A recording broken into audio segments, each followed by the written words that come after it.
Avui és un dia de celebració per a la democràcia valenciana i efectivament anem a aprovar una llei, si té els vots suficients, que és molt avançada respecte a la participació. Està clar que això sempre ha donat por a determinades forces polítiques, determinades maneres de pensar. En això n'hi ha hagut molta evolució doctrinal respecte al que es va aprovar en el seu dia primer en el debat de la Constitució i després en la llei orgànica estatal de regulació de la iniciativa legislativa popular, en la que els que defensaven aquesta visió tan restrictiva són anomenats com els que defensen una posició elitista, perquè pensen que a soles el Parlament està capacitat per a deliberar sobre la cosa pública, no? Però tot això, com deia, en la doctrina ha evolucionat molt i precisament aquests posicionaments ara mateix són molt criticats i davant d'aquesta desafecció respecte a la política i aquest desconeixement del treball parlamentari, tots pensen que es tenia que avançar en quant al contingut d'aquesta normativa i precisament en molts parlaments autonòmics s'ha avançat. Doncs bé, en aquesta postura, en aquesta posició, que evidentment és una evolució que no li arriba a tothom, ja ho hem escoltat, nosaltres estem de manera capdavantera. Precisament el que ha passat, també ha sigut comentat, és que moltes de les lleis proposades per la ciutadania després han sigut modificades fins a ser impossible reconèixer-les per als proposants, i moltes, la majoria, ni tan se vol han tingut tramitació parlamentària. Doncs això també ha generat aquesta desafecció política. Doncs bé, en la necessitat de canviar la percepció social respecte a la necessitat de la ciutadania de ser escoltada per els seus representants, en la necessitat de canviar aquesta realitat, en la necessitat de que hi hagi un diàleg permanent, de que la democràcia representativa passi a ser democràcia participativa sense deixar de fer el nostre treball, nosaltres plantegem una llei que ofereix totes les facilitats per a propiciar aquesta recepció de propostes legislatives elaborades per la gent. I tot això, com deia, sense renunciar a la nostra tasca, evidentment, perquè una de les nostres màximes responsabilitats com a poder legislatiu és fer lleis, també el control al govern, per suposat.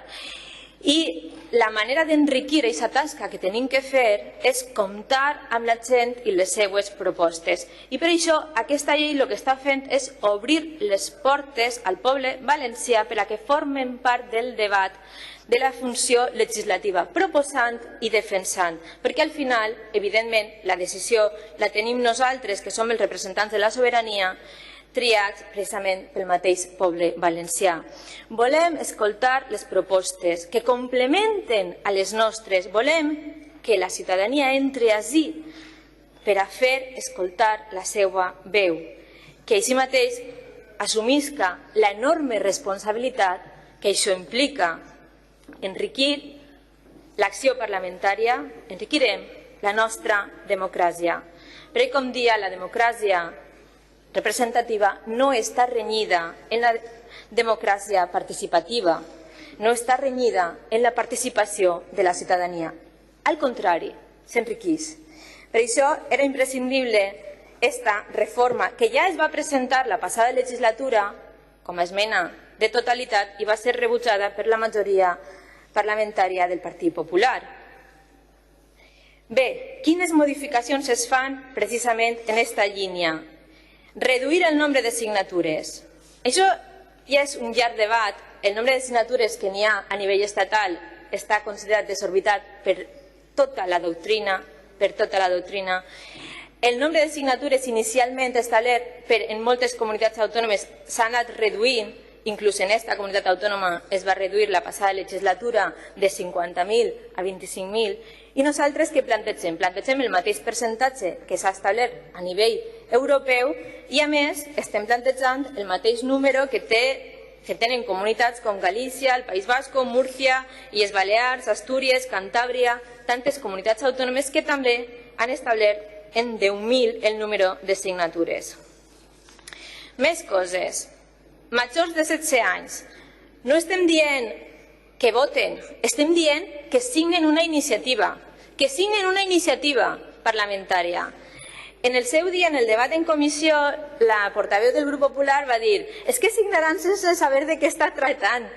I jo li dic, a veure, vostè quan vota sí, sempre s'ha llegit totes les lleis? Sempre? Perquè jo estic convençuda que molts diputats i diputades voten sense conèixer el contingut. I també li dic, ni la joventut és sinònim d'ignorància ni la maduresa de saviesa. Però és curiós que qui vota i aprova reduir l'edat de responsabilitat penal dels menors, per una altra part, es neguen a dotar-los de drets ni tan sols de signar una proposta. Ni tan sols de signar la proposta. Com diu el Consell de la Joventut d'Espanya, als 16 anys pot treballar, emancipar-se, casar-se, ser responsable penalment, tindre relacions sexuals, però no pot decidir sobre les polítiques que li afecten. Doncs bé, nosaltres no estem d'acord. Pensem que n'hi ha que motivar i incentivar la participació de la joventut. Respecte als estrangers empadronats, estem incorporant el mateix que normativa com la del País Basc, que per cert, votada a favor per tots els partits de la cambra, la mateixa norma, també la de Catalunya. Bé, doncs aquesta és la que volem aprovar, està en una de les esmenes transaccionals. Les matèries excloses, una altra qüestió també que va tindre molt de debat en el seu dia en la tramitació parlamentària estatal. Doncs bé, el que considera la doctrina també és que n'hi ha massa matèries excloses, massa, per a fer propostes. En el cas de la matèria tributària que s'ha anomenat, jo me pregunte, anem a veure, per què les persones que estan afectades directament per qüestions tributàries no poden fer propostes per a modificar aquesta normativa? Per què els autònoms no poden fer propostes per a modificar la normativa que els afecta i que és tan injusta? Per exemple, quan a més la decisió final la tindran els representants de la sobirania? Doncs bé, nosaltres hem eliminat tantes i tantes matèries excloses que no tenen cap sentit, com diu tota la doctrina. Participació de la comissió promotora en tot el procés legislatiu. Podran parlar des del mateix lloc on estic parlant jo. Igualment en la comissió durant tota la tramitació. Això és avançar en democràcia participativa. Podran explicar el perquè de les seues propostes, contestar als dubtes, negociar les modificacions, estar d'acord o discrepar, i en el cas de discrepar molt, retirar inclús la llei, perquè això també ha passat, tenim experiències. També s'arreplega el finançament en la recollida de signatures, l'assessorament, tantes i tantes millores de les que ara es parla en la Universitat de València, de les que totes les compareixences varen manifestar que estaven molt bé perquè significa un substancial avanç respecte a lo que teníem anteriorment. Amb aquesta llei estem donant la veu al poble, de manera real, de manera digna. Aquest poble que avui és protagonista, que reivindica, un poble despert, conscient, exigent, que sap que ara té veu. Elevem la qualitat de la nostra democràcia, de democràcia governada a democràcia governant. Qui pot estar en contra? Gràcies, senyora Navarro.